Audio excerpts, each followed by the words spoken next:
इसका मतलब मेरी धारणा, जो भी धारणाएं है वो धारणाओं में कमी है। शांति का गुण, एकाग्रता का गुण, नम्रता का गुण, बहुत सारे गुण हैं। ये गुणों का आधार है धारणाएं। जितनी आपके जीवन में धारणाएं होंगी, धारणा से गुण आते हैं। तो इस तरह से चेक करना है मेरे पास ये खजाने जमा है। अगर नहीं है तो उस सब्जेक्ट की तरफ में ध्यान देना पड़ेगा। और सेवाओं के खजानों से दुआएं जमा होती है। दुआएं, अगर आपके पास दुआओं का खजाना है, उसकी निशानी दुआओं से सदा हल्का रहेगा।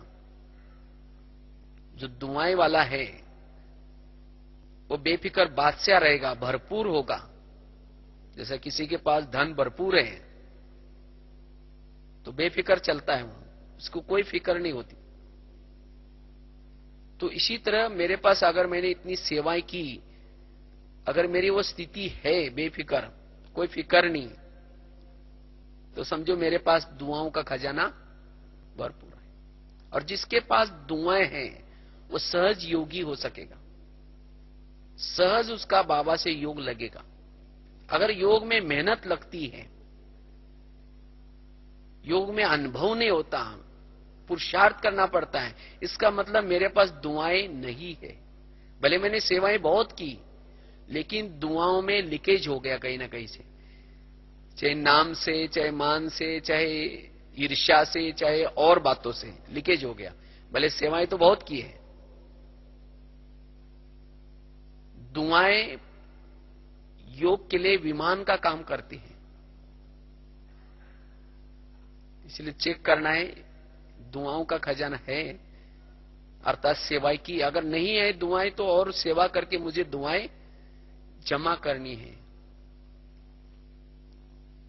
और जो ये 4 खजानों में आत्मा भरपूर होगी, 4 सब्जेक्ट में, वो सदा अशरीरी स्थिति में रह सकेंगी, वो निराकारी स्थिति में रह सकेंगी, सदा संतुष्ट रह सकेंगी, और वही अपना स्वराज्य चला सकेगी।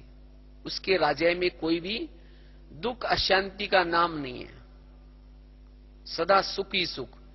और जिसका संगम में स्वराज्य में सुख है, शांति है, वही आने वाली ऐसी दुनिया में उस स्थिति में रहेगा। तो इसलिए हमें चेक करना है और अभी भी चेंज करना है। राजा कौन बनेगा, साहूकार कौन बनेगा, दासी कौन बनेगा, उसकी सिस्टम है। समझो हम ज्ञान में चलते हैं, ज्ञान में चलते हैं, योग का अभ्यास भी करते हैं, मुरली भी रोज सुनते हैं, लेकिन कभी स्थूल धन या ज्ञान का धन सेवा में नहीं लगाते, और इतना पुरुषार्थ अंदर से नहीं कर रहे जो कर्मेंद्रिय भी वश हो जाए, कर्मेंद्रिय के भी अधीन है, लेकिन ज्ञान अच्छा लगता है, ज्ञान में रोज आ रहे हैं। ऐसी आत्मा भविष्य में दास दासी बन सकी, क्योंकि संगम युग में उसने इंद्रियों के अधीन होकर के अपना समय व्यर्थ किया, इतना पुरुषार्थ नहीं किया जो कर्मेंद्रिय को वश करे। भले यहां बड़ों के संपर्क में है, नजदीक है, तो यहां वहां भी फिर अच्छे राजाओं के दास दासी बन सकते। समझो कोई ज्ञान में चलता है, केवल स्थूल धन लगाया, ज्ञान धन लगाया सेवा में, लेकिन कर्मेंद्र को वश नहीं किया, और तब तक संगम में पूरा हो गया। ऐसी आत्मा भविष्य में साहूकार बनेगी, क्योंकि स्थूल धन लगाया और ज्ञान भी औरों को दिया, इसलिए अनेक गुना होकर के धन मिलेगा, लेकिन राजाई तो नहीं मिली ना। या कोई इतना गुप्त पुरुषार्थ करते अंदर से, इतना आत्माभिमानी स्थिति, अशरीरी अवस्था में रह करके अपनी इंद्रियों को अपने वश में किया है, लेकिन कभी ज्ञान किसी को नहीं बांटते हैं या स्थूल धन सेवा में नहीं लगाते, ऐसी आत्मा संपन्न नहीं बनेगी, हर प्रकार से संपन्न नहीं होगी। इसीलिए बाबा कहते बच्चे हर प्रकार से संपन्न बनने के लिए औरों को भी ज्ञान सुनाना भी जरूरी है, स्थूल धन ज्ञान धन भी सेवा में लगाना जरूरी है, और तब जाकर के हम संपन्न बन सकते हैं। तो स्वयं को चेक करना है कि मैं कौन से लाइन में हूं, दासी वाली लाइन में हूं, राजा वाले लाइन में हूं, या कभी रोज लाइन चेंज करते हैं, चेक करना है। और अखंड अगर राज्य चाहिए तो अखंड हमें स्वराज्य अधिकारी स्थिति के लाइन में चलना है। इसलिए संगम युग में जो स्वराज्य अधिकारी आत्माएं बनती है वही भविष्य में विश्व का राज्य प्राप्त कर सकती है। और इसका आधार है ये हमारी निरंतर अशरीरी अवस्था, निरंतर आत्मा अभिमानी स्थिति। और आत्मा अभिमानी स्थिति में रह करके अपने सिंहासन पर बैठ करके रोज अपने राजाई की चेकिंग करो। जैसे स्थूल राजाई क्या करते हैं, दरबार लगाते हैं, इसी तरह हमें भी क्या करना है, दरबार लगाना है। क्योंकि भविष्य के राजाई के संस्कार यहीं डालने हैं, यहीं हमें ये संस्कार डाल करके वहां जाना है। अगर यहां कभी दरबार ही नहीं लगाया, किसी को ऑर्डर ही नहीं किया और वहां राजाएं बनाए जाए राजा, तो वहां कैसे करेंगे फिर? इसीलिए बाबा कहते हैं रोज अपना दरबार लगा दो, जैसे ब्रह्मा बाबा भी लगाते थे। तो कैसे दरबार लगाना है? रोज अमृत वेला योग करके जब हम आत्मा अभिमानी स्थिति में आते हैं ऊपर से, तो समझो कि मैं आत्मा एक राजा हूं और शरीर मेरा एक देश है, और इसी देश में मैं राज्य करने के लिए ऊपर से आ रहा हूं। मैं आत्मा राजा हूं और मेरा सिंहासन क्या है, भ्रुकुटी है।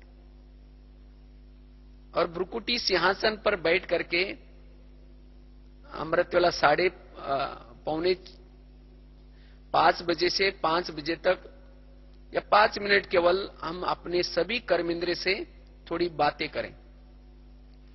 सबसे पहले जब शरीर में प्रवेश किया तो गुड मॉर्निंग करो, और सबसे बात करनी है कैसी, सबसे पहले कान से बात करो। हे मेरे कान, तुम मेरे इस राजे के शान हो। अगर तुम मेरे इस राजा में ना होते तो मैं भगवान के महावाक्य कैसे सुनता? तुम्हारे कारण मैं भगवान के महावाक्य सुनता हूं, और मेरा तो तुम्हारे पर बहुत विश्वास है, और इसलिए मैंने तुम्हें बॉर्डर पर रखा है। कान का है, बॉर्डर पर है, लेकिन मेरा तो तुम्हारे पर विश्वास है और मैंने तो तुम्हें बॉर्डर पर रखा है, लेकिन तुम कभी कभी आजकल मुझे धोखा दे रहे हो। मुझे तो पता नहीं था, लेकिन मैं मेरा परम हितैषी दोस्त मित्र शिव बाबा जब आज उसके पास गया था, क्योंकि मुझे मेरी राजाई प्राप्त करनी है, और इसीलिए उन्होंने खास आपके लिए थोड़ा सा इशारा किया है, कान आपके बहुत धोखा दे रहे हैं। इसीलिए हे कान, तुम मेरे राजाई में रहते हो, मेरा खाते हो और मुझे धोखा देते हो। क्योंकि कान जिंदा क्यों है? कान के अंदर जो जीवाणु है, वहां आत्मा जो खून जो तैयार करते हैं मतलब शरीर में, वो सप्लाई होता है। लेकिन आत्मा के राजाई में रहता है, बॉर्डर पर रहता है और दुश्मन से मिला हुआ है। अगर कोई घर का ही भेदी बनता है या कोई बॉर्डर का ही अगर कोई दुश्मन से मिला होता है, उसकी हालत क्या होगी उस देश की? इसीलिए हे कान, आज सारा दिन तुम्हें थोड़ा सा अटेंशन देना है। अगर तुमने कुछ भी वेरत सुना तो मैं तुम्हें सजा दे सकता हूं, क्योंकि अब मैं राजा जागृत हो गया।